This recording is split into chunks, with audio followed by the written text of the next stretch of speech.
Comment s'habiller pour la randonnée, le trek, le bivouac, l'hiver? Aujourd'hui, je te dévoile les 8 vêtements indispensables que j'emporte tout l'hiver avec moi, que ce soit en bivouac, en trek, en randonnée. Voilà, je te donne tout de suite maintenant. Allez, c'est parti. Objet numéro 1, un bonnet. Étant donné que le froid attaque principalement les extrémités, c'est important d'avoir sa tête bien au chaud tout le long de ton aventure. Donc un bon bonnet, pas forcément un bonnet de haute qualité ou très cher, mais un bon bonnet suffisamment épais pour couper le vent et c'est parfait.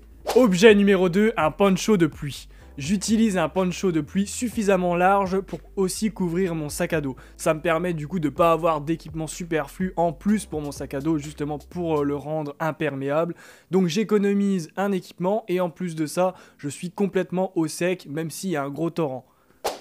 Objet numéro 3, une veste imperméable. J'utilise une veste imperméable de l'armée française que j'ai eue dans un surplus militaire. Donc c'est une veste parka déperlante. C'est largement suffisant, ça coûte pas très cher. Et avec ça t'es tranquille, il peut y avoir du vent, de la pluie, tu seras toujours au sec. Objet numéro 4, une doudoune. Avec une doudoune, tu vas pouvoir rester au chaud sans même produire de l'effort. C'est idéal pour le soir, donc si tu veux te poser tranquille dans ta toile et que voilà, t'es plus dans le jus, dans le feu de l'action, ça va te permettre de te garder au chaud sans rien faire. Objet numéro 5, une polaire.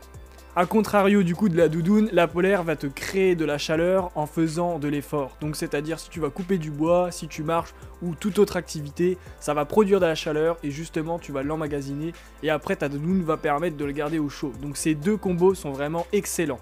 Objet numéro 6, un pantalon déperlant. Avec un pantalon classique, tu vas te retrouver trempé très rapidement s'il pleut ou si si tu te promènes dans des fourrés et que c'est humide, tu vas vite être trempé. Avec un pantalon déperlant, tu n'auras pas ce problème-là. Et en plus, c'est quand même beaucoup plus solide en général qu'un pantalon classique. Objet numéro 7, une paire de gants. Avec une bonne paire de gants, ça t'assure un travail efficace. Tu vas être tranquille, tu vas pouvoir, couper du bois, tu vas pouvoir grimper aux arbres si ça te chante, sans te faire mal aux mains.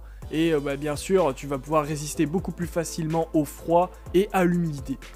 Personnellement, j'utilise des gants de la marque 4Class que j'ai acheté à Decathlon et ils sont multifonctions, ils font à moitié moufle, à moitié mitaine, donc c'est très pratique.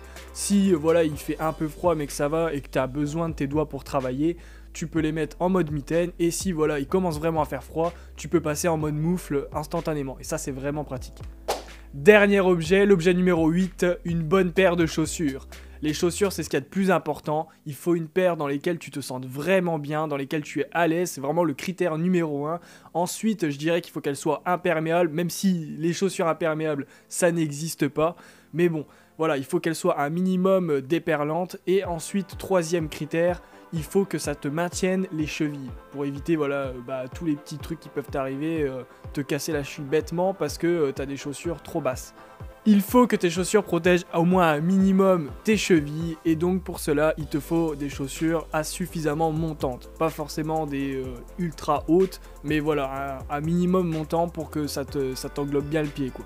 Cette liste est bien sûr basée sur mon expérience personnelle et donc c'est pour t'inspirer mais ça n'est en aucun cas une vérité pure et dure quoi. Si toi tu as des aventures différentes des miennes, forcément l'équipement sera pas le même. Mais en tout cas moi pour ce que je fais c'est très bien. Donc cette liste tu peux l'utiliser pour t'aider, on va dire si tu veux te lancer dans le bivouac, dans le trek, dans le bushcraft et que tu ne sais pas quel équipement utiliser tout simplement. Voilà, tu peux très bien t'en inspirer. Mais ça reste une liste personnelle et donc je t'invite toi à me dire en commentaire la liste que tu me conseilles et que tu utilises suivant ta discipline. Ça me ferait énormément plaisir et je te répondrai volontiers. C'est déjà la fin de cette vidéo, j'espère que ça t'aura aidé à pouvoir choisir les vêtements que tu veux emporter avec toi l'hiver. N'hésitez pas à exploser un bon gros pouce bleu, c'est ce qui m'aide à faire plus de vues, donc je vous en remercie parce que beaucoup le font déjà. Et partagez à des gens qui sont intéressés par tout ce qui est nature, tout ça, voilà. À la prochaine et abonnez-vous!